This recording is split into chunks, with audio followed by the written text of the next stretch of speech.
네, 안녕하십니까. 조대호입니다. 자, 이번 시간 소프트웨어 공학 네 번째 시간이고요. 전통적 개발 방법론의 첫 번째 시간, 분석과 설계 부분을 함께 해보도록 하겠습니다. 자, 이번 시간에 공부하게 될 전통적 개발 방법론을 다른 말로 구조적 설계 방법론이다. 이렇게 얘기를 하고요. 전체 과정에서 앞에 분석과 설계 단계를 이번 시간에 공부하고 나머지 뒤의 과정을 우리가 다음 시간에 제5강을 통해서 공부해 보도록 하겠습니다.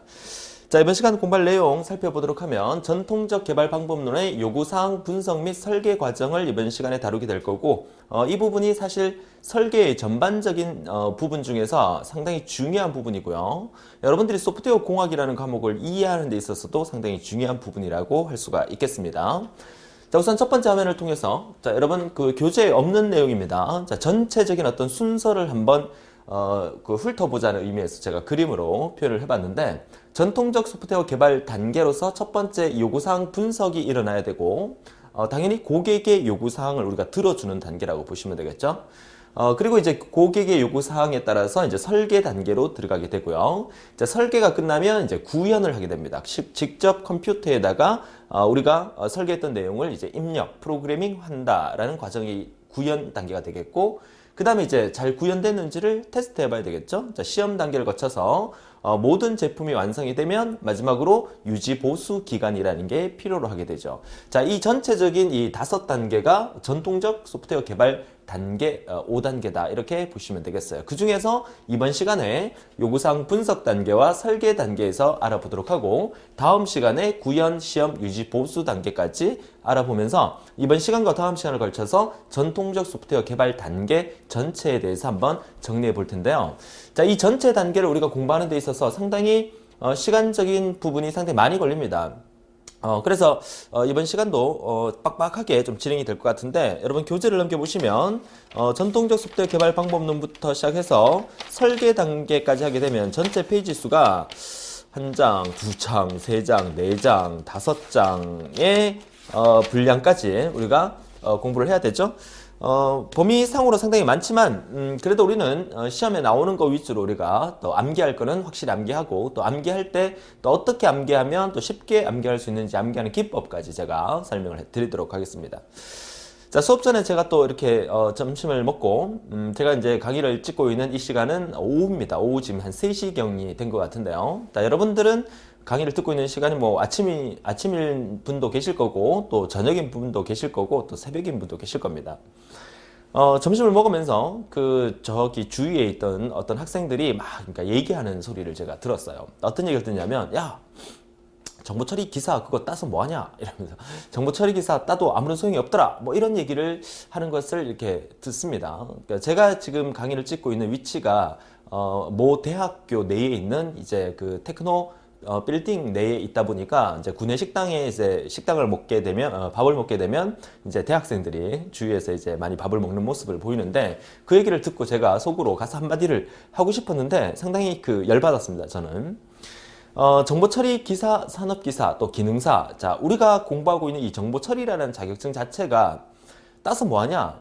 쓸데도 없더라. 이런 얘기를 많이 하게 됩니다. 사실 인터넷상에서도 여러분들이 조회해보면 그런 얘기를 많이 듣게 됩니다.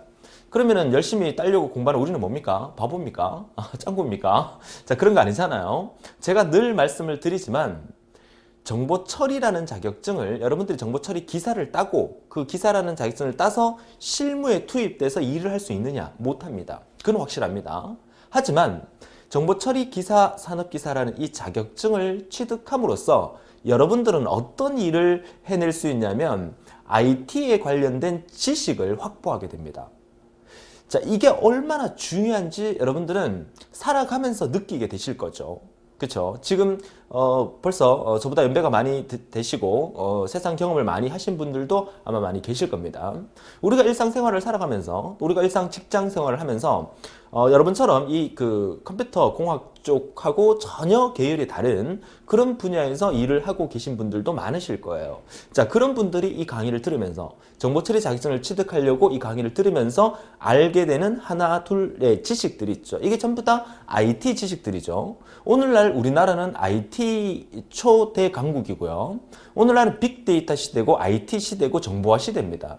이러한 정보화 시대를 살아나가면서 이런 IT에 관련된 지식을 내가 알고 있느냐 없느냐의 차이는 세상 살아가고 또 사회생활을 하는 데 있어서의 그 의사결정 능력의 차이가 엄청나다는 것은 여러분들이 사회생활을 하시게 되면 아실 거예요.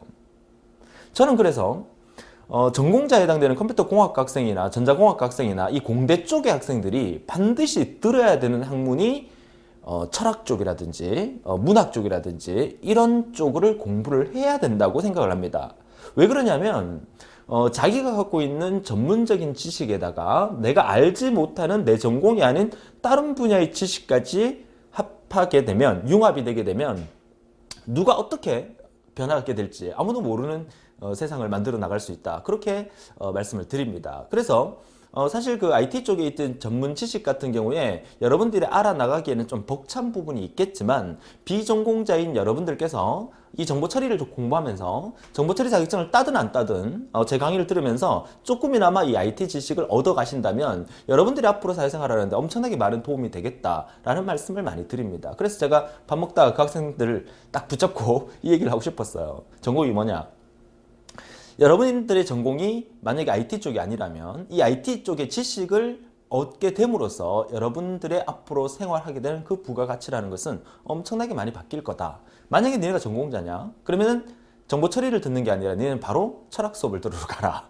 이렇게 얘기를 해주고 싶었습니다. 자, 세상은 하나입니다. 하나. 그죠? 모든 곳에서 일단은 결국은 하나가 되어서 모이게 돼 있어요. 그쵸? 그 개념을 알고 이번 시간을 공부를 했으면 좋겠습니다. 자, 우리가 공부하는 이번 시간에 공부할 내용이 이 전통적 소프트웨어 개발 단계 요구사항 분석과 설계라는 부분인데 이 부분 역시 마찬가지예요. 내가 컴퓨터 관련된 지식, 프로그래밍을 완벽하게 하고 있는 상황에서 고객의 요구사항을 분석하기는 힘들어요. 그러니까 고객이 원하는 게 뭔가, 이 사람이 추구하는 게 뭔가, 이 부분을 인문학적인 사고로 받아들여야만 그 사람이 요구하는 사항을 완벽하게 프로그래밍화 시킬 수가 있다는 거죠. 그런 요구사항을 완벽하게 분석을 해서 설계를 하고 구현을 하게 되면 나중에 이 유지보수라는 이 부분이 쉬워진다는 얘기예요. 그러니까 프로그래머가 고객의 요구사항을 완벽하게 분석하지 않고 설계를 하고 구현을 한 상태에서는 나중에 그 고객이 반발하는 유지 분석 단계에서 일어나는 그런 일들은 감당할 수가 없게 돼요. 그래서 프로그래머가 어떠한 프로젝터에 이제 투입이 돼서 고객의 요구사항을 분석하고 설계하고 구현하고 테스트까지 했어요. 잘 돌아간단 말이죠. 이 유지 분석 단계에 들어가서 짜증나서 회사를 그만두는 경우를 상당히 많이 봤습니다. 그러니까 결국은 자기가 잘못해놓고 자기가 고객의 요구사항 분석을 완벽하게 했으면 유지보수 단계가 쉬워질 텐데 그렇지 못했기 때문에 유지보수 단계가 길어지면서 회사를 그만두는, 자기 직업을 그만두는 그런 경우를 너무나 많이 봤기 때문에 가장 중요한 단계가 이 유지보수 요구사항 분석 단계가 아닐까, 저는 개인적으로 그렇게 생각합니다. 하지만 시험에 나오는 문제에서 이 5가지 단계 중에서 가장 중요한 단계가 뭐냐라고 묻는다면 여러분들은 대답을 바로 이 유지보수 단계다 이렇게 대답을 하셔야 돼요. 자, 전체 과정을 100으로 봤을 때 이 유지보수 단계가 전체의 60% 가량을 차지하게 됩니다. 그만큼 유지보수에 들어가는 비용이나 시간들이 상당히 많이 든다는 얘기죠. 그것 때문에 우리는 뭘 공부하고 있어요? 그것 때문에 우리는 소프트웨어 공학이라는 학문을 지금 공부를 하고 있는 거예요. 그래서 컴퓨터 공학 학생들이 학교 다닐 때 3학점짜리로 듣게 되는 이 소프트웨어 공학이라는 이 과목을 정상적으로 제대로 듣고 적어도 이제 A 학점 이상을 받은 학생이라면 사회생활 나가서도 전문가로서 이런 요구사항 분석부터 해서 유지보수 단계를 완벽하게 처리를 할 수가 있겠죠. 그쵸? 근데 사실 재미없는 과목이긴 합니다. 그렇다 보니까 학생들이 좀 소홀하게 되는 그런 부분이 있다고 말씀을 드립니다. 좀 서두가 좀 길었다, 그죠? 자, 본격적으로 들여다보도록 하고요. 우리는 사실 뭐 구체적으로 들어가서 많은 얘기를 제가 해드리고 싶지만 시험에 나오는 거 위주로만 제가 딱딱 뽑아서 외울 거 외우고 이해할 거 이해하는 식으로 제가 강의를 진행을 해드리도록 하겠습니다. 자, 첫 번째 화면 보죠. 자, 여러분 교재의 이제 첫 번째 페이지인데 요구사항 분석입니다. 일단 요구사항 분석에 대한 개념을 우리가 정리를 해야 되겠죠? 자, 개념은 프로젝트를 이해할 수 있는 개발의 실질적인 첫 번째 단계를 의미하는 거고 소프트웨어가 가져야 될 기능을 기술화하는 단계고 그 다음에 개발 대상에 대한 사용자의 요구사항을 이해하고 문서화하는 단계다. 결국 3번이 가장 핵심적인 말이죠. 사용자, 비디오 가게 사장님이 요구하는 사항을 다 듣고 문서화시키는 단계가 바로 요구사항 분석 단계다. 시험 문제에서는 어떻게 나온다? 다음 중 요구사항 분석 단계에 해당되지 않는 것은 무엇이냐 해서 뭐 여기 1, 2, 3, 4번 중에 3개의 질문 넣고 다른 거 하나 넣어서 이렇게 나올 수도 있겠고, 또 예를 들어서 뭐 개발 대상에 대한 사용자의 요구사항을 이해하고 문서화하는 단계를 무엇이라는가? 그러면 요구사항 분석 단계다. 이렇게도 문제가 출제가 될 수가 있겠죠.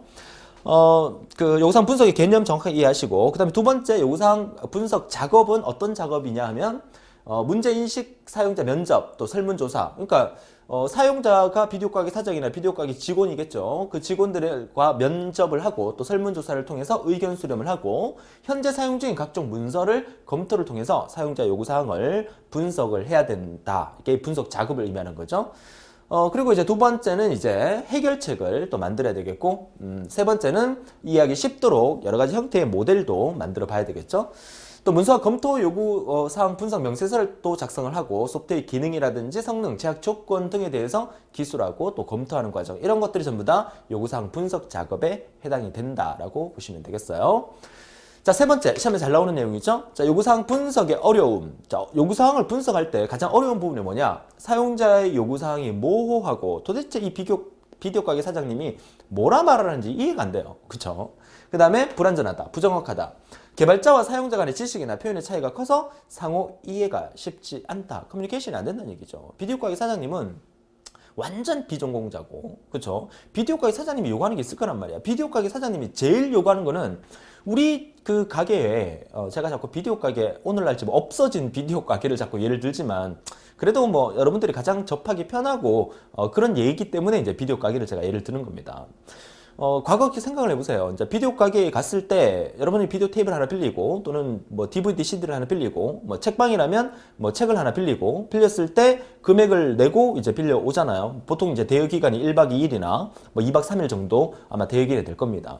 자, 비디오 가게 사장님은요, 가장 알고 싶어 하는 게 뭐냐면 연체자가 많으면 안 좋겠죠. 그러니까 신프로 같은 거 나왔는데 빨리빨리 반납이 돼야 그 다음 사람한테 이제 빨리 대여를 해서 또 돈을 벌고 그래야 되는데, 연체자가 없게끔 하려면 컴퓨터 상에서 자동으로 이제 뭐 하루라도 뭐 1시간이라도 연체되면 자동으로 문자 메시지가 날아가게 만들어 준다든가, 그죠? 또 자동으로 뭐 고객의 그 기분이 나빠지지 않는 범위 내에서 독촉을 할 수 있는 방법이 뭘까? 이런 것들을 원하는데, 프로그래머가 프로그램 짜는 사람이 비디오 가게에서 비디오 테이프를 한 번도 빌려본 적이 없는 사람이야. 그럼 도대체 이 가게가 어떻게 돌아가는지 알 수가 없잖아요. 그래서 제가 지난 시간에도 말씀드렸지만 요구사항 분석을 하는데 가장 좋은 방법은 뭐냐? 그 회사에 투입돼서, 비디오 가게에 투입돼서 한 달 동안 아르바이트를 해보는 방법. 그 방법이 완벽한데 실제 이제 뭐 월급도 그쪽에서 나오는 것도 아니니까 그렇게 할 수 있는 방법은 없겠죠. 물론 대규모 프로젝트 같은 경우에는 실제로 그런 경우는 있습니다. 실제 프로그래머들이 현장에 투입돼서 현장 업무를 완벽하게 파악을 하고 그 다음에 이제 설계 단계로 넘어가는 그런 경우도 많이 있긴 있습니다.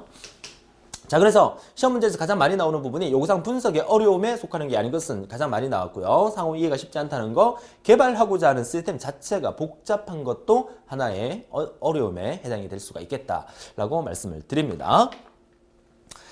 자, 이어서 다음 페이지 보고, 네 번째는 요구사항 분석가의 자질, 요구사항을 분석해야 되겠죠. 우선 비디오 가게에서 이제 그 프로젝트가 하나 만들어졌단 말이야. 그러면 일단 현장에 투입이 되겠죠. 현장에 투입이 돼서 비디오 가게 사장님과 또 직원들하고 면담을 하게 되겠죠. 그 면담을 할 때 뭐 이제 초보 프로그래머가 가는 게 아니라, 그죠? 어느 정도 팀장급인 사람이 가야 되겠죠. 그분을 우리가 이제 요구사항 분석가다, 뭐 이렇게 얘기를 하겠죠. 자, 요구사항 분석가 요구사항을 효율적으로 분석하고 정확한 명세화 작업을 하는 사람이 요구사항 분석가다라는 얘기죠. 그쵸? 이렇게 땡땡이라고 할게요. 땡땡.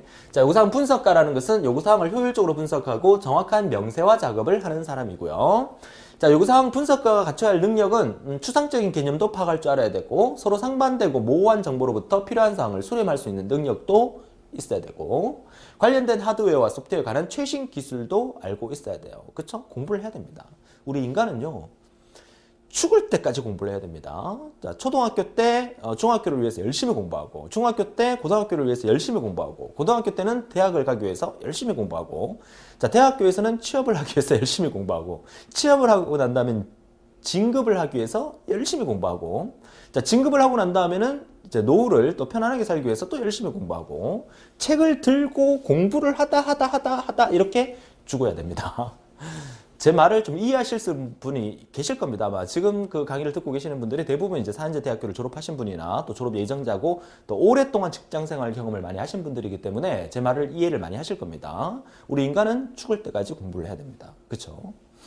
중요한 말이에요. 사실 그 정보 처리를 이렇게 수업을 하는 저 입장에서도 그렇습니다. 오늘날 이 IT 세상은 차고 나면 바뀌고 차고 나면 바뀌죠. 그렇기 때문에 저 같은 사람은 매일매일 공부를 해서 수업을 해야 돼요. 최신 기출 문제 연구해서 수업을 해야 되고. 근데 뭐 영어나 수학은 그렇지 않다고 제가 알고 있는데, 몰라 그 영어나 수학을 전공하신 분 계실지 모르겠지만 그래도 공부를 해야 되죠. 맞죠? 열심히 공부를 하셔야 돼요. 자, 이런 말 하니까 또 싫어하시는 분 계시는데, 자, 합격을 위해서 우리는 열심히 공부를 해야 됩니다. 자, 구조적 분석 도구. 자, 이러한 요구 사항 분석가가 갖춰야 할 능력들이 이런 것들이 필요하고 시험에 나온 적 있었고요. 자, 다섯 번째 구조적 분석 도구에는 또 어떤 것들이 있느냐. 구조적으로 고객이 요구하는 사항을 우리가 분석을 해야 되죠. 근데 뭐 그 말로만 듣고 뭐 녹음기 들고 와갖고 녹음시켜 가지고 분석하는 게 아니라 직접 스케치북을 펴놓고, 그죠? 그려가면서 고객의 요구사항을 분석을 해야 되겠죠. 그래서 구조적 분석 기법은 자료의 흐름과 처리를 중심으로 요구사항을 분석하는 방법이고, 구조적 분석 도구로서는 자료 흐름도가 있고요. 그 다음에 자료 사전, 소단위 명세서, 개체 관계도 해서 네 가지가 있어요. 그러니까 구조적 분석 도구의 종류에 속하는 게 아닌 것은에서도 몇 번 나왔기 때문에 이 네 가지 명칭을 알아두시고, 그 중에서 첫 번째가 자료 흐름도에 해당되는 DFD에 대한 얘기를 하고 있습니다. DFD가 이제 데이터 플로우 다이어그램이라 하는데, 자, 이 부분은 이제 DFD라고 하는 것은 사실 여러분들이 필기를 합격하시고 이제 실기를 공부하실 때 어플리케이션 개발 및 설계라는 과목, 다시 말해서 과거에 알고리즘이라는 과목이 있죠. 그 과목을 공부할 때 이 플로우 차트를 우리가 많이 보게 될 겁니다. 자, 이 그 요구사항 분석할 때도 그림을 그려가면서 이렇게 분석할 때 그 그림을 그리는 형태를 우리가 DFD라고 얘기를 하죠. 자료 흐름도라고 합니다. 요구사항 분석에서 자료 흐름 및 변환 과정과 기능을 도형을 중심으로 기술하는 방법이 데이터 플로우 다이어그램이라서 DFD, 자료 흐름도라고 하고요. 자료 흐름도의 구성 요소의 기법 중에서 첫 번째가 이제 프로세스, 또 자료의 흐름, 저장소, 그 다음에 단말, 이렇게 네 가지로 표현이 되는데, 제가 이거 엔터를 다 안 친 것 같아요. 그죠? 구성 요소, 그죠? 이렇게 해서 첫 번째 프로세스, 자료 흐름을 나타내는 말, 저장소를 나타내는 말, 단말을 나타내는 말, 네 가지인데 이 네 가지가 시험에 상당히 단골로 잘 나와요. 다음 페이지에서 우리가 표기법을 보도록 하죠. 자, 표기법. 자, 표기법의 첫 번째가 이제 프로세스, 자료 흐름, 그 다음에 자료 저장소, 단말인데 이건 무조건 외워 주셔야 됩니다. 프로세스는 처리하는 거니까 나타낼 때 어떻게 나타낸다? 동그라미로 나타낸다. 이 동그라미를 나타내면서 이 동그라미 안에다가 처리할 프로세스의 이름을 적어주는 거죠. 자, 두 번째 자료의 흐름을 나타낼 때는 뭘로 나타낸다? 화살표로 나타냅니다. 어느 방향으로 어떻게 흘러가는지를 표현해 주는 거죠. 그 다음에 자료 저장소는 Q 모양으로 이렇게 나타냅니다. 저장소에 이름을 적어놓고 이제 양쪽에 선분을 이렇게 만들어서 이 안이 저장소라는 의미를 나타내는 거죠. 그리고 단말의 의미는 직사각형을 그려서 단말에 표시를 하게 됩니다. 자, 이거 여러분들이 헷갈리면 안 되는 게, 뭐랑 헷갈리면 안 되냐면, 여러분들 데이터베이스라는 과목, 첫 번째 과목에서 우리가 공부를 했었죠. 데이터베이스 과목에서 피터 첸이 만든 ER 도형 있죠. 그 ER 도형하고 헷갈리면 안 돼요. 그쵸? 데이터베이스라는 과목에서 이렇게 그림을 그려놓고 문제를 묻는 문제가 나올 때는 데이터베이스의 ER 도형, 피터 첸의 ER 도형을 얘기하는 거고, 지금 여기서 말하는 것은 소프트웨어 공학에서 나오는 거죠. 소프트웨어 공학에서 표기법에서 프로세스, 흐름, 저장소, 단말을 의미하는 기호가 이렇게 나타낸다는 거. 실제 문제에서 이렇게 그림 그려놓고 이게 뭐냐라고 묻는 문제가 나왔다는 거죠. 의미를 묻는 문제는 잘 안 나와요. 잘 안 나오는데 말 속에 의미가 있기 때문에 뭐 크게 어려움은 없어요. 그죠? 버블이라고도 한다는 거. 그죠? 공기방울처럼, 물방울처럼 생겼죠. 처리, 프로세스가 처리라는 말, 의미고요. 자료 흐름이니까 이동을 나타내는 거고, 저장소니까 자료의 저장소를 나타낸다는 말. 단말은 출처와 도착지를 나타내는 말. 그래서 정보의 생산자와 소비자를 나타내는 말이 단말이다. 의미는 쉽기 때문에 그림을 묻는 문제, 기호를 묻는 문제가 시험에 매번 나오고 있기 때문에 여러분 교재를 봐도 상당히 많이 나왔다는 게 보이시죠? 기출문제가. 그러니까 반드시 이 내용은 외워주셔야 합니다. 헷갈리지 않도록 하는 게 뭐다? 데이터베이스에서 배웠던 피터 첸의 ER 도형하고 헷갈리지 않도록 합니다. 좀 다릅니다. 자, 그거 이해하시면서 그래서 이제 데이터 플로우 다이어그램의 DFD에 대한 얘기고 특성 한번 보도록 할까요? 자, 특성. 자, DFD의 특성은 시스템 내의 모든 자료 흐름은 4가지의 기본 기호로 표시되고요. 각각의 변환 처리에 대해 개별적인 상세화가 가능하고 변환 과정이 버블로 표현이 된다. 두 번째 나와 있는, 네 번째 나와 있는 이 부분이 자료 흐름도를 작성하는데 지침이 되는 항목이 어떤 항목이냐? 첫 번째가 어떤 처리가 출력 자료를 산출하기 위해서 반드시 입력 자료가 있어야 된다. 출력이 있으려 그러면 반드시 입력이 있어야 된다 이 말이고요. 자료 흐름 처리를 거쳐 변환될 때마다 새로운 이름이 부여돼야 된다는 말. 그 다음에 처리와 하위 자료 흐름도의 자료 흐름은 서로 일치해야 된다는 거. 그래서 예를 들어서 그림을 이렇게 표현을 하는 거죠. 자, 직사각형 모양을 통해서 여행 대리인이 여행자, 단말이죠. 여행자 여행 날짜를 입력을 하게 되면 예약 시스템이라는 프로세스가 처리가 되겠죠. 자, 어떤 처리가 된다? 비행 일시나 요금이 처리가 됨으로써 티켓 발매의 처리, 청구 시스템의 처리가 이루어지고 자료 흐름이 이렇게 넘어가서 결국 최종 소비자라는 단말에 이르게 된다는. 그러니까 고객의 요구사항, 지금 우리가 공부하고 있는 게 요구사항 분석 단계로 공부하고 있는 거잖아요. 그러니까 고객이 어떤 요구를 했을 경우에 그냥 글로서 적는 게 아니라 이렇게 그림을 그려가면서 고객의 요구사항을 들어준다. 이렇게 이해를 하면 좀 더 쉽게 이해할 수가 있겠죠. 자, 이 부분은 저장소죠. 그러니까 선번호로 이렇게 연결됐으니까 비행 디렉터리 안에 관련된 저장 데이터가 있을 거고요. 회계 파일 안에 관련된 저장 데이터가 있을 겁니다. 자, 이렇게 시스템이 만들어지는 한 예를 보여드리는 거죠. 자, 지금 우리가 뭘 하고 있는지에 대한 개념 이해할 수 있겠죠? 그렇죠? 자, 그런 개념입니다. 자, 네 번째 이제 자료 사전에 대한 얘기인데요. 자, 자료 사전 데이터 딕셔너리입니다. 데이터 딕셔너리. 자료 흐름도에 있는 자료를 더 자세히 정의하고 기록한 것이고 이 자료 사전을 다른 말로 메타 데이터라고도 한다고 얘기를 합니다. 자, 자료 사전 부분에서 아까 앞에서 보여드렸던 DFD 다이어그램의 도형 기호도 여러분들이 외워두셔야 되지만 이 자료 사전에 나와 있는 이 기호도 여러분들이 외워두셔야 돼요. 자, 제가 외울 거는 확실히 외워두셔야 됩니다. 자, 이 꼴은 뭔가가 정의된다라는 뜻이에요. 그러니까 같다라는 뜻이 아니란 얘기야. 그러니까 이꼴이라는 표현은 정의된다. 플러스는 연결한다. 그러니까 A 플러스 B 하면 A와 B를 연결한다 뜻이고요. 그 다음에 관로는 생략할 수 있다는 얘기입니다. 관로 안에 들어오는 것은 생략할 수 있다는 얘기. 그 다음에 대관로 안에 이게 막대기가 하나가 있어요. 그렇죠? 이따 예를 보면서 설명드릴게요. 자, 예를 보시게 되면 자, 둘 중에 하나를 선택한다는 의미거든요. 자, 여기 자료 선택은 만약에 이렇게 대관로와 대관로가 있고 중간에 막대기가 이렇게 하나 있어요. 그러고 난 다음에 A가 있고 B가 있으면 A와 B 둘 중에 하나만 선택한다 이런 뜻이에요. 그렇죠? 그래서 요거를 이제 막대기 모양의 키보드에 보면 여러분 키보드에 원 표시 있는 부분에 원 표시 바로 위쪽에 Shift 누르고 원 표시 누르면 요 막대기가 표시가 됩니다. 여러분 키보드에. 그래서 선택할 때 저런 기호를 쓰고요. 그 다음에 반복할 때는 중괄로. 그죠? 중괄로를 쓴다는 거.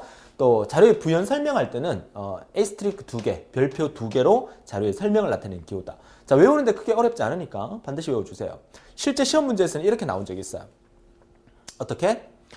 자, 고객 명세는 고객 성명, 고객 번호, 고객 주소로 구성되어 있다. 이 말은 여기 고객 명세는 고객 성명, 고객 번호, 고객 주소로 이 세 가지로 뭐 해야 됐다? 구성되어 있다. 이 뜻이죠.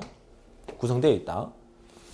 고객 명세는 이꼴이니까 이꼴이 뭐다? 구성하다는 뜻이라고 설명이 되어 있고 정의한다는 뜻으로 설명되어 있어요. 정의라는 말 자체가 뭐뭐로 구성되어 있다 이 뜻이에요. 그죠? 그러니까 고객 명세를 정의합니다. 고객 명세를 구성합니다. 뭐로? 고객 성명, 고객 번호, 고객 주소로 구성합니다. 이렇게 되는 거야. 플러스 기호 있으니까. 근데 이 플러스 기호 앞에 대괄로 해서 중간에 고객 성명과 고객 번호에 막대기가 하나 있다. 그죠? 맞죠? 이건 뭡니까? 고객 성명이나 고객 번호 중에 둘 중에 하나만 선택을 해서 고객 주소와 연결을 해서 고객 명세를 정의하겠다. 이렇게 해석을 하는 거죠. 그러니까 이렇게 문제가 나온 적이 있으니까 이 문장을 보고 정확하게 해석할 수 있을 정도로 여러분들이 봐두시면 돼요. 그래서 이 명칭 자체가 그렇게 어렵진 않으니까 이 각각의 명칭이 어떤 역할을 한다는 거 알아두시고, 또 시험에 잘 나오는 거 이거 자료의 반복의 의미의 중괄로입니다. 그러니까 이렇게 해서 가운데다가 사랑 이렇게 적으면 사랑을 반복하겠다는 뜻이에요. 그죠? 자, 이런 의미로 이해를 하시면 돼요. 표기법에 대한 얘기고요. 반복문에서 여기 보시게 되면 중괄로 안에, 그러니까 사랑 밑에다가 요 n번, 요 n이라고 이렇게 적게 되면 무슨 말이에요? n번만큼 반복을 하겠다는 얘기죠. n자리에 숫자 7을 집어넣게 되면 사랑을 7번 반복하겠다는 뜻이고요.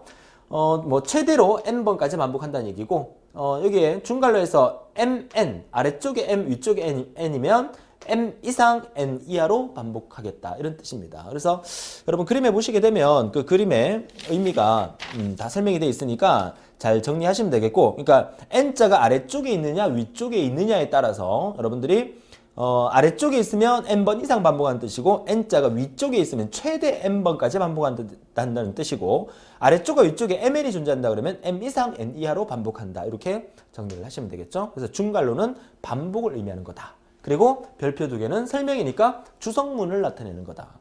그래서 이 페이지에 대한 내용이 어렵지는 않기 때문에 반드시 여러분들 알아두시고 시험 문제 나왔을 때 맞출 수 있어야 돼요. 그래서 지난 시간에도 얘기했지만 소프트웨어 공학 과목은 알면 쉽게 맞출 수 있고, 수업을 안 듣고 모르면 이거는 틀릴 수밖에 없는 거예요. 중괄로가 반복인지 어떻게 알겠어요? 그렇죠? 공부를 안 하고는.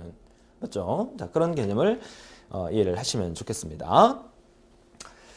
자, 이어서 5번째, 소단위 명세서 미니스펙이라고 합니다. 소단위 명세서 미니스펙. 자, 미니스펙은 시험에 자주 나오는 경우는 아니지만 말 그대로 이제 세분화된 자료 흐름도에서 최하위 단계 버블의 처리 절차를 기술한 것으로서 프로세스 명세서라고 한다. 미니스펙이니까 작은 단위의 하나의 명세서를 의미하는 게 소단위 명세서다. 이렇게 의미를 가져주시면 되겠습니다. 특징은 여러분이 읽어보시면 되겠습니다.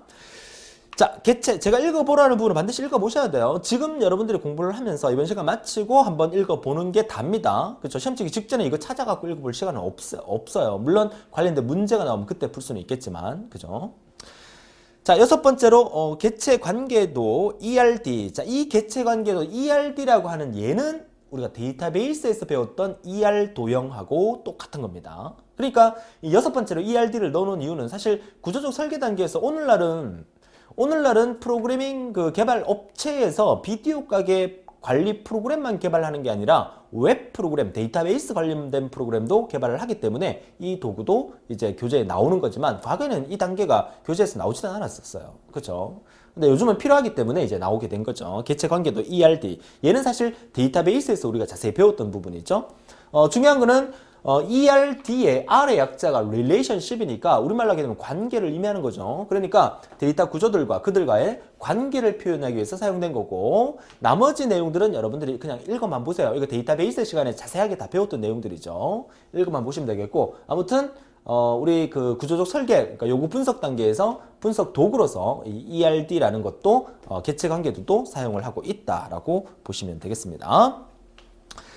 자, 이렇게 이제 우리가 수동적으로 요구 분석을 이제 해결하기 위해서 막 하다 보니까 귀찮더란 얘기야. 그러니까 좀 자동적으로 해줄 수 있는 게 없을까? 그래서 다음 페이지에 자동화 분석 도구가 나오네요. 자, 자동화 분석 도구는 자동으로 요구사항을 분석해준다. 뭐 이렇게 정의만 내려주시면 돼요. 뭐 따로 외울 것도 없고요. 중요한 것은 이제 시험 문제에서 자동화 분석 도구의 종류에 속하는 게 아닌 것은 이거 나오면 사실 어려워요. 틀릴 수밖에 없어요. 자, 내용 설명을 묻는 문제는 나온 적이 없고요. 자동화 분석 도구의 종류에 속하는 게 아닌 것은 해서 많이 나왔었으니까 SREM, PSL, PSA, EPOS, EPOS 해서 세 가지의 명칭만 눈여겨봐주세요. 그냥 눈도장만 찍어둘 수 있도록 합니다. 그 다음에 이제 마지막으로 히포라고 나오는데요. 히포. 자, 히포라고 하는 것은 시험에 많이 출제가 됐었죠. 히포 다이어그램은 분석 및 설계 도구로서 역시 사용을 합니다. 그러니까 지금 우리가 배우고 있는 단계가 요구 사항 분석 단계잖아요. 그러니까 분석 단계에서도 쓰이고 설계 단계에서도 쓰이는 게 바로 히포 다이어그램입니다. 히포 다이어그램이 어떤 건지에 대한 구체적인 설명을 안 드리겠어요. 자, 지금 이 히포 다이어그램 역시나 요구사항 분석 및 설계 단계에서 활용되고 있는 거다 정도만 기억하시면 되겠고요. 두 번째 설명을 보게 되면 시스템의 분석 및 설계나 문서화할 때 사용된 기법이고 기본 시스템 모델은 입력, 처리, 출력으로 역시 구성이 된다. 그러니까 입력이 되고 데이터를 처리하고 출력의 결과물을 만들어주게 되는 이런 형태로 이제 설계나 문서화할 때 주로 사용되는 도구가 히포라는 도구라는 거 알아두시면 되겠고요. 자, 이런 히포의 종류가 이제 두 가지가 아래쪽에 설명이 되고 있죠. 첫 번째가 가시적 도표, 세 가지죠. 가시적 도표. 가시적 도표라고 하는 것은 도식 목차라 그래서 시스템의 전체적인 기능과 흐름을 보여준다. 가시적이니까 전체를 이렇게 들어가고 코끼리 전체를 보고 있는 거야. 그죠? 가시적 도표. 그 다음에 총체적 다이어그램은 다른 말로 총괄 도표, 개요 도표라 그래서 프로그램을 구성하고 있는 기능을 기술한 것이다. 그러니까 입력, 처리, 출력을 기술한 것이다. 그러니까 가시적 도표에서 코끼리 전체를 본다 그러면 총체적 다이어그램은 기능 점에서 이 코끼리 다리는 어떤 기능을 하고 코끼리 코는 어떤 기능을 하는지 그런 부분에 대해서 기술하는 부분이다라고 보시면 되겠고요. 세부적 다이어그램은 상세 도표로서 총체적 도표에 표시된 기능을 구성하는 기본 요소들을 상세적으로 기술한다. 그러니까 코끼리 다리를 봤어. 그럼 코끼리 다리는 구체적으로 또 어떻게 돼 있느냐? 그죠? 자, 그런 형태를 기술한다. 히포의 종류는 크게 세 가지로 가시적 도표, 총체적 다이어그램, 세부적 다이어그램 세 가지 단계로 나눈다. 이렇게 이해를 하시면 되겠어요. 그쵸? 자, 이렇게 해서 우리가 요구사항 분석 단계까지는 여기까지만 간단하게 정리를 하도록 하겠습니다. 실제로 이번 시간에 중요한 것은 바로 이 설계 단계죠. 요구사항 분석이라는 것은 개념적으로 많이 이해를 해주시면 돼요. 그러니까 고객과 만나서, 비디오 가게 사장과 만나서 도대체 고객이 요구하는 게 무엇인지에 대해서 받아들여서 여러 가지 방법으로 분석을 해 나가는 과정에 대해서 설명을 드렸다면, 자, 이제 3.2 단원에서 설계 단계로 넘어오게 되죠. 자, 설계는 이제 디자인인데 프로그래머가 고객의 요구사항을 여러 가지 도구를 이용해서 받아왔습니다. 사무실로 들어왔어요. 이제 직접 이제 컴퓨터에다가 입력하기 바로 직전의 단계에 해당되는 설계 단계를 통해서 전체적인 프로그램을 설계를 하게 되겠죠.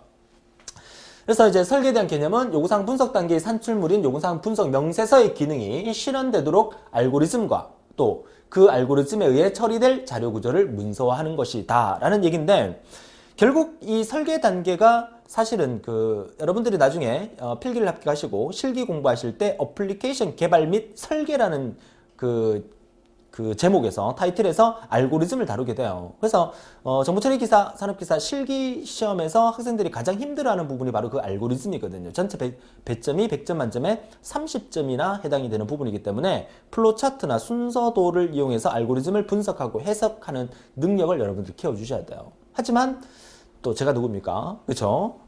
완벽하게 이해를 못하더라도 시험에 합격할 수 있도록 제가 또 실기 강의도 다 준비를 해놨기 때문에 일단 빨리 필기를 합격하세요. 필기를 합격하시고 난 다음에 실기 때도 알고리즘을 철저히 분석해서 우리가 재밌게 한번 수업을 해보도록 하죠. 자, 소프트웨어 설계 모형은 구성은 데이터 설계, 아키텍처 설계, 인터페이스 설계, 절차 설계 네 가지로 구성이 되어 있습니다. 구성에 속하는 게 아닌 것은으로 시험에 나왔죠. 피라미드 모양으로 이제 먼저 이렇게 기본적인 어떤 형태를 만들어 주는데, 일단 베이스를 데이터부터 먼저 설계를 깔고 설계를 하고 그 다음에 이제 구조를 만들어 주겠죠.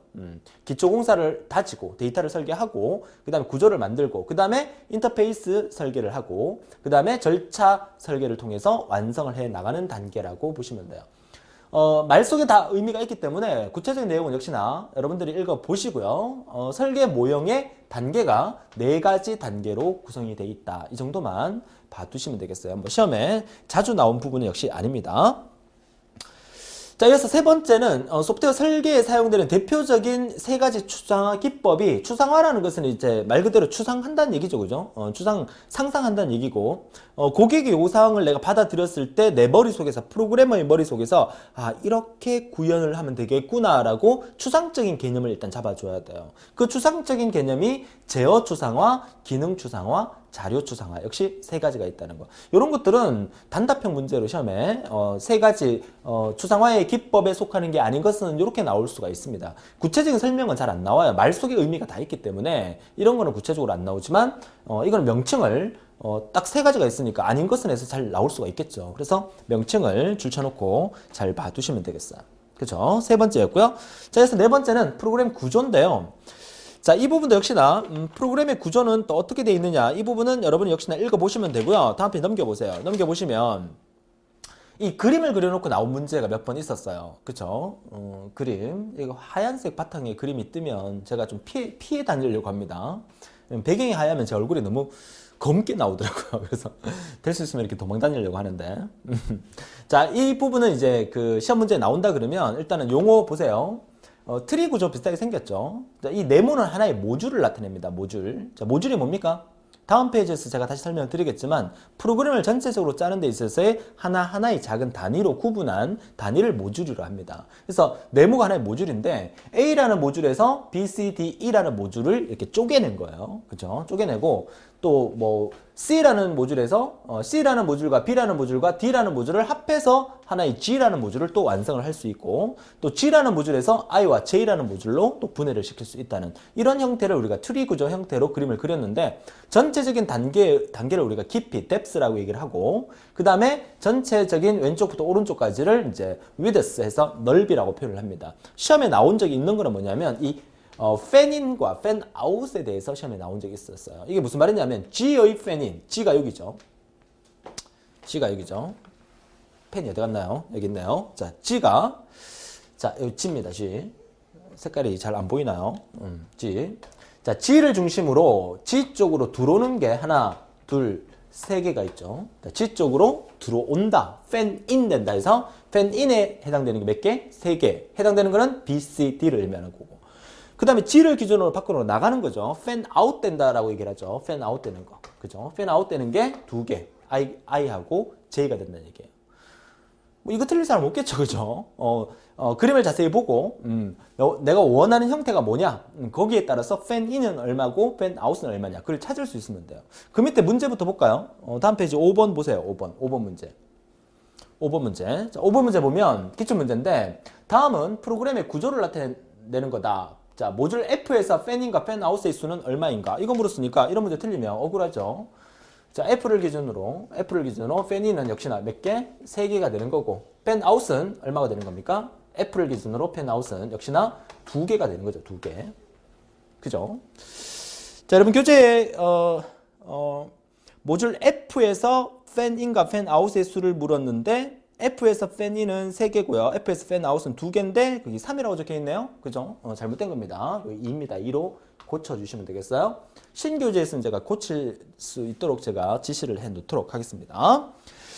자, 기출문제 이렇게 표현이 됐고요. 자, 그래서 네 번째로 넘어올게요. 그 위에 도표. 팬인이 뭐냐? 팬 아웃이 뭐냐라는 설명이죠. 팬잇은 공유도의 팬 입력을 나타내는 거고 팬 아웃은 제어 돌아가면서 팬 출력을 나타내는 겁니다. 얼마나 많은 모듈이 주어진 모듈의 호출을 제어하는가를 나타내는 거고 주어진 한 모듈에서 호출을 제어하는 상위 모듈의 수를 얘기하는 거죠. 현재 모듈에서 위쪽이 몇 개냐를 나타내는 말이에요. 팬아웃은 당연히 하위 모듈의 수를 의미하는 거죠. 주어진 모듈에서 아래쪽으로 몇 개가 뻗었느냐 나타내는 게 팬아웃이다. 그러니까 이게 시험에 많이 나왔기 때문에 두 가지만 기억하시면 되고 나머지 뭐 depth, 뭐 width 뭐 충분히 알 수가 있겠죠. 이런 건 한 번씩 읽어보세요. 주종적 모델이라 해서 다른 모듈을 제어하는 거다. 그죠? 주종 관계가 있다 이 말이고 종속적은 어떤 모듈에 의해서 제어가 되는 게 이제 종속적이다. 그죠? 주종이냐 종속이냐 이 개념으로 차이를 알아두시면 되겠습니다. 자, 이번 페이지에서 앞 페이지와 이번 페이지에서 알아두셔야 될 것은 바로 이 팬인과 팬아웃에 대한 것을 그림을 통해서 문제를 풀 수 있을 정도만 알아두시면 되겠고요. 자, 마지막으로 다섯 번째 이 바람직한 설계의 특징 상당히 시험에 많이 나왔어요. 우리가 지금 공부하고 있는 게 뭐다? 설계 단계를 지금 공부하고 있는 거야. 그죠? 설계 단계에서 바람직한 설계에 대한 기준에 해당되는 것이 아닌 것은 이게 시험에 아주 단골로 출제가 되죠. 설계는 뭐 해야 된다? 모듈적이어야 한다. 비디오 가게 관리 프로그램은 사실 그 좀 소규모의 프로그램이에요. 그죠? 근데 대기업에 엄청나게 큰 프로그램을 만든다고 생각해봐요. 예를 들어서 여러분들이 엑셀이라는 프로그램을 만든다고 생각해봐요. 엑셀이라는 프로그램의 기능이 얼마나 많습니까? 수치 계산 중에서 함수에 관련된 거지, 그래프에 관련된 거지, 뭐 정렬에 관련된 거지, 데이터베이스에 관련된 거지, 기능이 상당히 많단 말이야. 그러면 엑셀이라는 프로그램을 하나 만들기 위해서 여러 개의 팀들이 구성되면서 함수 제작하는 팀 따로, 그 하나의 모듈이죠. 함수라는 모듈. 그죠? 그 다음에 데이터베이스 또 제작하는 팀 따로, 그 데이터베이스 모듈. 이렇게 해서 여러 팀으로 나누어서 나중에는 하나로 합해서 하나의 엑셀이라는 프로그램을 탄생시키는 과정이죠. 그죠? 그래서 항상 모듈 단위로 만들어져야 된다는 거. 그래서 바람직한 설계의 그 기준에 설계는 모듈적이어야 한다. 설계는 모듈적이어야 한다는 말, 제일 중요한 말이고, 두 번째는 설계는 자료와 프로시저에 대한 분명하고 분리된 표현을 포함해야 된다는 말. 세 번째로서는 계층적 조직이 제시되어야 된다는 말. 계층적으로 조직이 구성되어야 된다는 말. 그 다음에 논리적으로 특별한 기능과 부기능을 수행하는 요소들로 나누어져야 된다는 거. 이런 것들이 바람직한 설계의 특징이다. 개념적으로 이해를 하셔야 됩니다. 무작정 외우려고 하지 말고. 우리가 지금 뭘 하고 있습니까? 그렇죠. 우리가 요구 분석 단계를 배웠고, 그 다음에 설계 단계에서 고객이 요구하는 완벽한 프로그램을 만들어주기 위해서 바람직하게 설계를 하려면 이런 과정을 거쳐야 된다. 이렇게 개념적으로 이해를 해 주셔야 되겠습니다. 자, 그러면 모듈 단위로 하라 했잖아요. 모듈 단위로. 그러니까 모듈이 도대체 뭐냐? 그죠? 다음 페이지 한번 보도록 하죠. 모듈. 자, 모듈화라는 제목으로 모듈과 모듈화에 대한 얘기가 나오는데, 모듈이라고 하는 것은 소프트웨어를 각 기능별로 분할한 것이다. 그래서 아까 엑셀 프로그램 예를 들 때 뭐 데이터베이스 기능, 정렬 기능, 뭐 함수 기능, 그래프 기능, 모듈 단위로 기능을 분할하죠. 소프트웨어 구조를 이루는 기본 단위가 되겠고요. 모듈화라고 하는 것은 기능별로 분할해 나가는 과정을 모듈화라고 하겠죠. 자, 이 모듈화를 시킴으로써 좋은 점은 뭐냐? 소프트웨어를 융통성 있게 개발할 수 있다는 거, 경제성이 있고 확장성도 용이하다.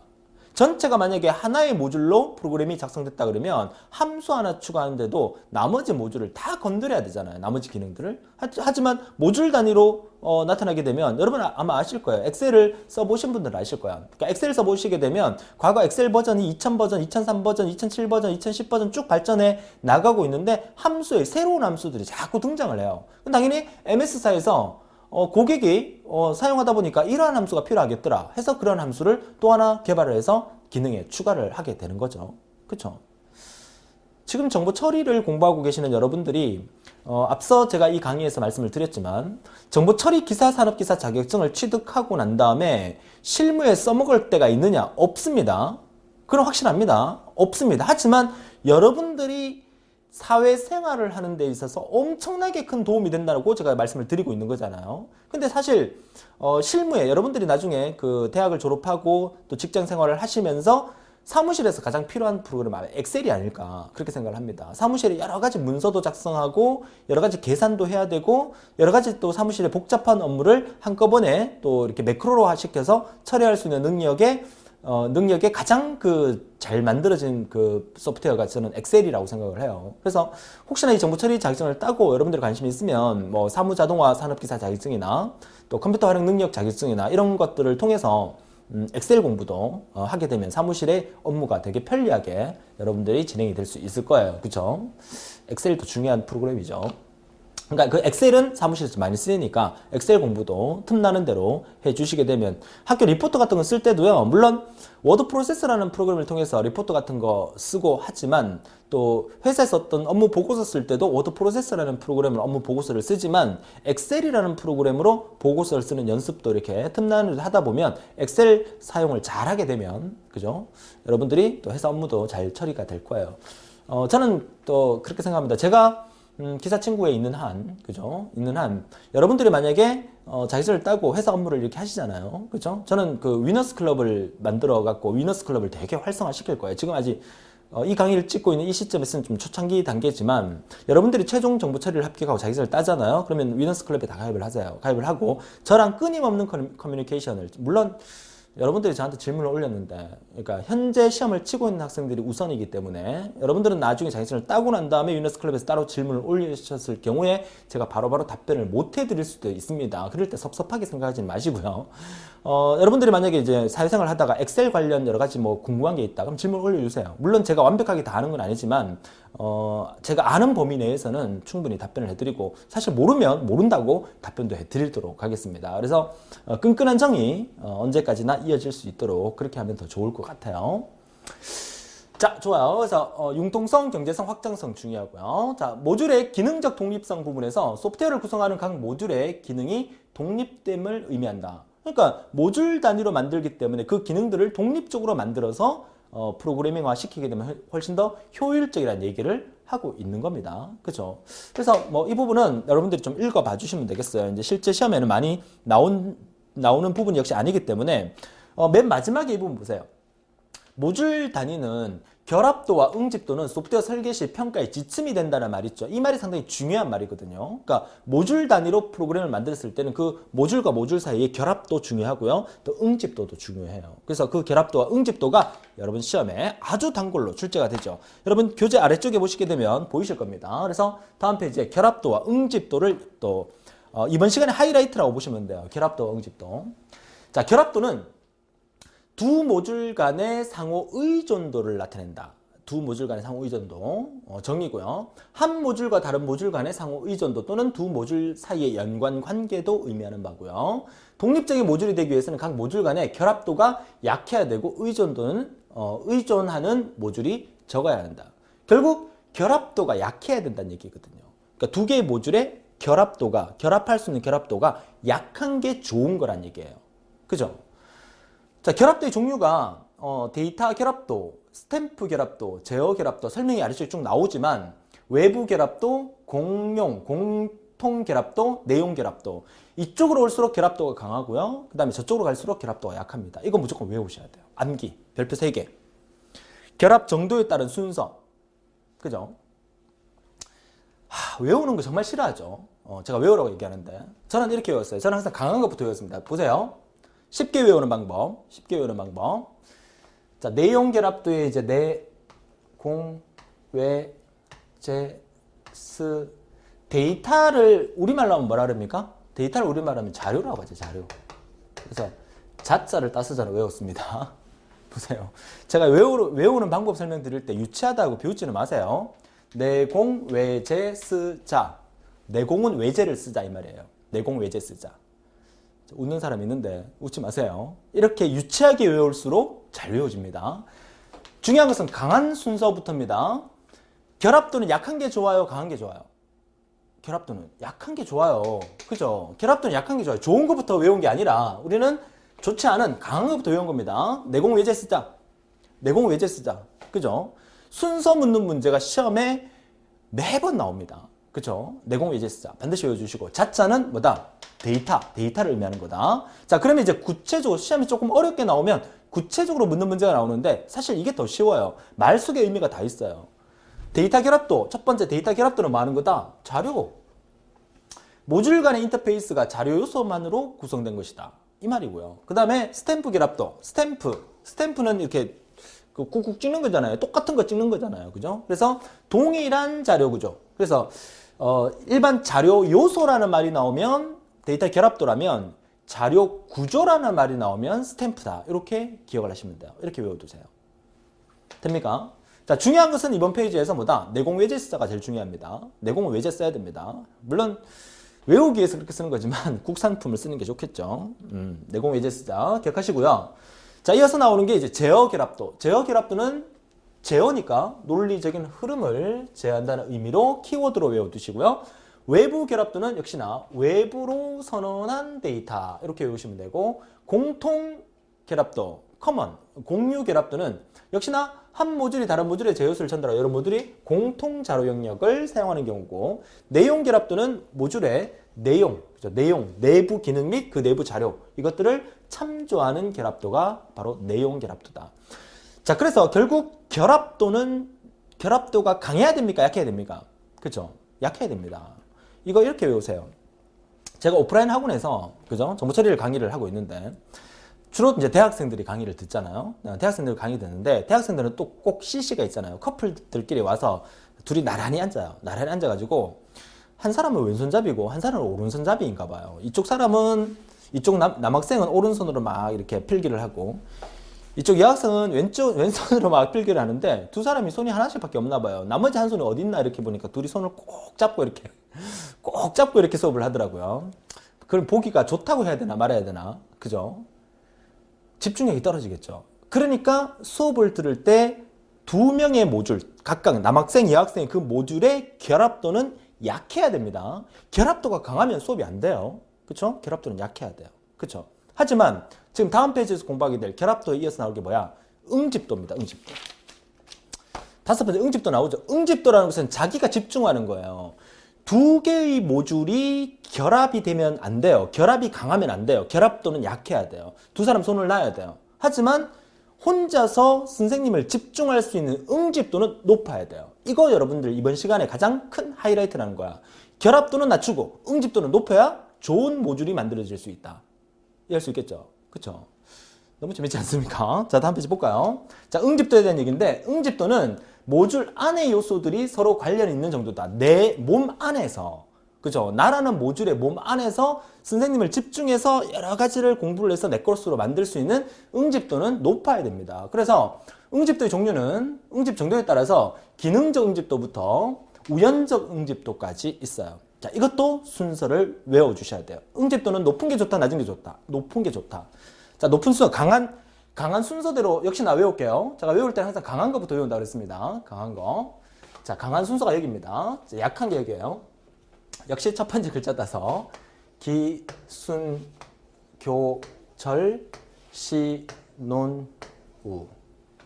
교환적이라는 말을 다른 말로 정보, 그러니까 교환은 이제 이렇게 정보를 교환한다 이런 뜻이거든요. 그래서 정보적 이런 말도 많이 씁니다. 정보적. 교환적이라는 말 대신에. 그래서 저는 정자를 따서 외웠습니다. 정자를 따서. 이거 진짜 유치한데요. 제가 참 수업하면서 이렇게까지 해야 되겠어요. 여러분들 시험에 무조건 나와서 한 문제라도 맞추게 하기 위해서 이렇게 하는 거니까 비웃지 마시고 기, 순, 정절, 시, 논, 우 이렇게 외우세요. 어떻게 외운다? 우리 옛날에 개그맨 중에서 나이가 좀 드신 분인데 옛날에 뭐 도박 사건에 연루되기도 하고 했던 사람 중에서 황기순이라는 사람 혹시 기억나십니까? 황기순 기억나시죠? 기순이가 정절을 읽고 시누이와 노란하면 웃자노 이렇게 외우세요. 기순 정절 시논우. 기순이가 정절을 읽고 시누이와 노란하면 웃자노 이렇게 외우세요. 그렇게 외우면 쉽게 외워집니다. 비웃지 말라 그랬죠. 안 비웃습니다. 우리는 어떻게든지 한 문제라도 맞춰야 됩니다. 자, 여러분들이 뭐 좋아하는 외우는 방법이 있으면 나중에 우리가 댓글로도 한번 달아볼까요? 선생님 이 방법 이렇게 외우면 어떨까요? 이렇게 댓글 달아주시면 제가 참고해서 다음에 나중에 강의할 때는 또 그렇게 강의도 한번 해보도록 하겠습니다. 이것도 제가 개발한 게 아니라 수업 주간에 옛날에 한 10여 년 전이죠. 10여 년 전에 오프라인 강의에서 막 하는데 이거 어떻게 외우면 좋겠냐 하니까 앞에 있는 학생이 그렇게 얘기를 해서 제가 따라서 계속 써먹고 있습니다. 자, 중요한 것은 응집도는 어떻게 된다? 강해야 합니다. 응집도는 강해야 하고 응집도가 강한 순서부터 약한 순서대로까지 기억을 하시고 역시 구체적인 부분에 대해서는 시험에 잘 안 나오지만 그래도 한두 문제씩 나오니까 그 의미를 파악해 두셔야 합니다. 자, 기능적 응집도 기능의 요소들이 단일 문제와 연관되어 수행할 경우에 응집도를 나타내는 말이고 순차적 응집도 이거는요 얘랑 헷갈리지 않도록 외워주세요. 얘랑 순차적과 절차적 우리말로 하면 되게 비슷해요. 그죠? 스캔셜 영어로 하면 스캔셜 이거는 procedure. 자, 순차적 응집도는 다음 기능의 원소의 입력 자료로서 제공한다. 뭐가? 출력된 게. 자, 어떤 데이터가 쭉 해서 출력이 됐어요. 얘가 입력이고, 그죠? 입력이에요. 그럼 이 출력된 데이터가 다음번에 어떤 새로운 거를 출력할 때 얘가 뭐가 되는 거야? 이거에 대한 입력이 되는 거예요. 그죠? 그러니까 입력, 출력 이렇게 가는 게 순차적이라는 얘기예요. 그죠? 그럼 절차적은 모듈 내부의 요소들이 여러 관련 기능이 있을 경우 그냥 순차적으로 수행할 경우다. 관련이 있을 경우에 순서대로 그냥 진행된다. 그죠? 그러니까 일반적인 어떤 순서를 나타내는 게 절차적이라면 반드시 다음 기능 원소의 입력 자료로서 제공된다. 출력 자료가 다음 기능의 입력 자료 제공된다. 이렇게 나오면 순차적이다. 이거 두 개가 안 헷갈리도록 하세요. 왜냐하면 말 속에 순차적 나오니까 여러분 이거 나오면 이거 답할 가능성이 크란 말이야. 그죠? 그렇게 안 헷갈리도록 외워주시고요. 자, 교환적, 통신적 또는 정보적 이렇게 얘기한다 그랬었죠. 그래서 교환적 응집도 동일한 입력과 출력을 사용하는 소작업들의 모인 모듈에서 볼 수가 있다. 이렇게 설명이 되고 있네요. 자, 이어서 다음 페이지. 시간적 응집도는 특정한 시간에 의해서 처리되는 거고 논리적 응집도는 역시나 하나의 모듈이 유사한 성격을 갖는 특정 형태로 분류되는 처리 요소들을 하나의 모듈이 형성되는 경우에 응집도를 나타내는 말이고 우연적 응집도는 서로 관련이 없는 요소, 서로 관련이 없이 전혀 우연하게 만났다 이런 뜻으로 이해를 하시면 되겠죠. 중요한 것은 기순, 정절, 신혼, 우 순서 외우는 게 상당히 중요하다 말씀을 드립니다. 자, 그래서 이번 시간에 가장 큰 하이라이트가 결합도는 낮추고 응집도는 높여야 합격할 수 있다. 수업을 들을 때 옆 사람하고 그죠? 결합도는 떨어뜨리고 나 혼자 응집할 수 있는 집중력은 높아야 된다. 이거 반드시 기억을 해주시면 되겠습니다. 자, 6번째로 나오는 게 이제 효과적인 모듈화 설계 방안. 이것도 시험에 상당히 많이 나왔었죠. 응집도는 강하고 결합도 약해야 된다. 이 말이 시험에 가장 많이 나왔다는 거야. 그래서 제가 이게 가장 중요하다는 말을 설명해 드리는 거예요. 복잡도와 중복은 피하고 모듈의 기능은 예측이 가능해야 하고 지나치게 제한적이어서는 안 된다는 말. 그리고 항상 우리는 뭘 염두에 둬야 된다? 맨 마지막 단계에 해당되는 유지 보수가 용이하게끔 모듈이 만들어져야 돼요. 다음 시간에 우리가 구현과 또 테스트와 또 유지 보수에 대해서 배우게 되는데 우리가 이번 시간에 요구 분석을 하고 그 다음에 설계하는 과정까지 공부하죠. 분석과 설계가 제대로 되지 않으면 마지막에 유지 분석 단계에서 엄청나게 힘들어진다는 거야. 그쵸? 그걸 반드시 명심을 해야 돼요. 그래서 효과적인 모듈화 설계 방안에서 중요한 것은 유지 보수가 용이하게끔 만들어줘야 된다. 이것도 상당히 중요하다고 다시 한번 말씀을 드립니다. 자, 좋아요. 이어서 설계 방법 보도록 하죠. 자, 설계 방법에서 그 첫 번째가 이제 데이터 설계, 자료 설계 부분. 말 그대로 이제 데이터 설계는 첫 번째 작업이죠. 첫 번째 작업으로서 요구사항 분석에서 생성된 여러 모델들을 우리가 프로그램적으로 구현하는 데 필요한 자료 구조로 변환하는 것이다. 이 정도만 봐두시면 되고요. 시험에는 자주 나오진 않았지만 데이터 설계 단계 정의니까. 자, 두 번째도 보면 자료 설계는, 데이터 설계는 소프트웨어 품질에 큰 영향을 줍니다. 데이터 설계를 얼마나 잘했느냐에 따라서 그 소프트웨어의 품질을 평가할 수 있다. 이렇게 얘기를 할 수 있는 거죠. 그래서 우리가 컴퓨터 공학과에서는 데이터베이스 외에 자료 구조학, 자료 구조론이라는 과목도 따로 공부를 하게 됩니다. 지난 데이터베이스 강의 때 제가 1강부터 6강까지인가 데이터베이스에 대한 설명을 드리고 7강, 8강인가 뒷부분에 한 2강 정도를 자료 구조에 대해서 스택과 큐 공부하면서 트리 구조 공부하면서 자료 구조론에 대해서 기본적인 설명을 드렸었죠. 그렇죠? 그런 개념이라고 보시면 되겠어요.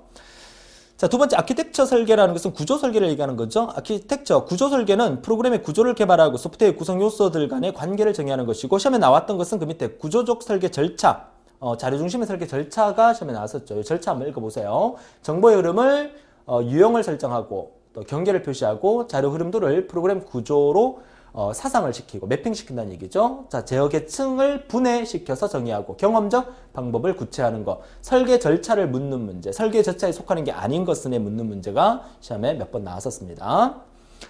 자, 세 번째는 이제 인터페이스 설계인데 인터페이스 설계는 소프트웨어와 상호 작용하는 시스템으로서 사용자 등과 어떻게 통신할 것인지, 어떻게 커뮤니케이션 할 것인지를 설계하는 거죠. 지금 우리는 뭘 하고 있습니까? 우리는 지금 소프트웨어 개발하고 있어요. 그죠? 고객이 원하는 프로그램을 만들어주는 거예요. 당연히 커뮤니케이션 잘 돼야 되겠죠. 그죠? 그런 부분이에요. 두 번째, 사용자 인터페이스 설계 시 오류 메시지나 경고에 관한 지침으로서는 메시지는 이해하기 쉬워야 한다. 사용자가 그 프로그램을 사용하다가 뭔가를 잘못 눌렀어? 그 메시지 창이 딱 뜨겠죠. 경고창이 딱 뜨면서 이거는 뭘 잘못했습니다. 다시 어떻게 시도를 하세요. 그런 메시지를 도대체 알아먹을 수 없는 말로 띄워놔서는 안 되겠죠. 사용자가 쉽게 이해할 수 있도록 메시지를 설계를 해야 되고 오류부터 회복을 위한 구체적인 설명이 제공돼야 되고요. 소리나 색 등을 이용하여 듣거나 보기 쉽게 의미를 전달하도록 해줘야 됩니다. 이런 것들이 사용자 인터페이스 설계, 사용자가 누가 쓰더라도 손쉽게 그 프로그램을 쓸 수 있게끔 만들어줘야 되겠죠. 우리가 잘 쓰고 있는 파워포인트라는 프로그램이나 엑셀이라는 프로그램도 마찬가지예요. 여러분들이 사용하다가 함수를 잘못 입력했거나, 그죠? 데이터를 잘못 입력해서 항상 오류 메시지가 뜨잖아요. 그 메시지 딱 뜨면, 내가 뭘 잘못했구나를 바로 인식을 하고 수정에 들어갈 수 있도록 그 엑셀이라는 프로그램을 MS사에서 만들어줘야 된다. 이 말을 하고 있는 거죠. 그죠? 중요한 의미입니다. 인터페이스 설계. 자, 그리고 이제 마지막으로, 자, 절차 설계, 프로시저 설계에 대한 부분인데, 절차 설계는 데이터 설계, 아키텍처 설계, 인터페이스 설계가 이루어진 후에 수행되는 마지막 단계라는 얘기죠. 설계 작업으로 모듈이 수행할 기능을 절차적 기술로 바꿔주는 겁니다. 자, 데이터 설계, 아키텍처 설계, 인터페이스 설계를 바탕으로 실제 운영되는 소프트웨어로 변환하기 위해서 코드에 가까운 추상화 수준의 모듈 명세서를 작성하는 것이다.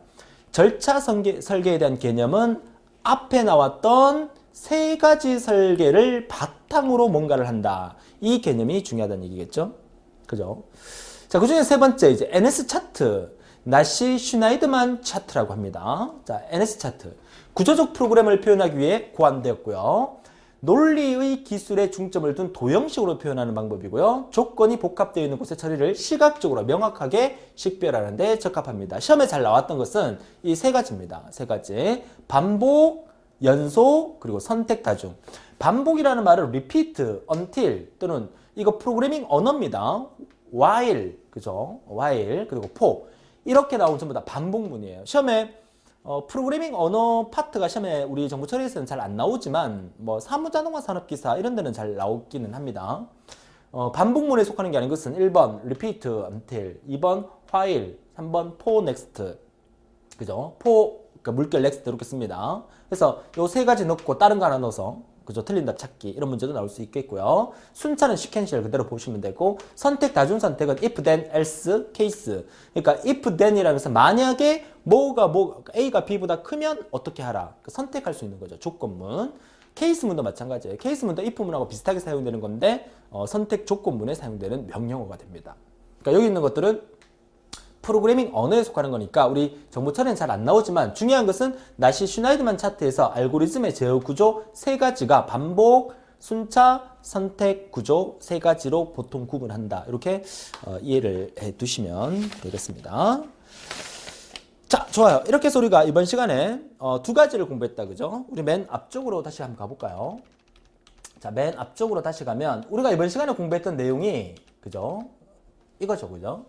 자, 전통적 소프트웨어 개발 단계, 구조적 소프트웨어 개발 단계에서 요구사항 분석과 설계 단계에서 이번 시간에 공부를 했고요. 그러니까 고객이 요구하는, 비디오 가게 사장님이 요구하는 요구를 다 받아들여서 분석을 했고 그 다음에 설계를 했습니다. 다음 시간에 이어서 우리가 구현, 컴퓨터에서 어떻게 입력하는 구현과 그 다음 테스트 해봐야 되겠죠? 시험하고 그 다음에 유지보수 단계는 어떻게 이루어지는지 전통적 소프트웨어 개발 두 번째 시간을 우리가 다음 시간에 가지도록 하겠습니다. 자, 그러면 이번 시간 마무리해드리도록 하죠. 자, 전통적 개발 방법론에 대한 개념 이해하고요. 요구사항 분석 과정과 설계 과정의 전반적인 사항을 정리하고 이해하는 게 이번 시간의 목적이라고 볼 수가 있겠고요. 다음 시간에 제 5강을 통해서 전통적 개발 방법론의 구현, 검사, 유지, 보수까지 진행해 드리도록 하겠습니다. 자, 오늘도 제가 좀 재밌는 예를 들어서 쉽게 외우는 방법 설명하니까 조금 선생님 너무 유치합니다. 그죠? 닭살 돋습니다. 이렇게 얘기하는데 그렇기 때문에 여러분들은 그 문제를 맞출 수 있는 겁니다. 그렇죠? 그렇게 믿고 잘 마무리하시고 다음 시간에도 더 힘찬 모습으로 역시 뵙겠습니다. 수고하셨습니다.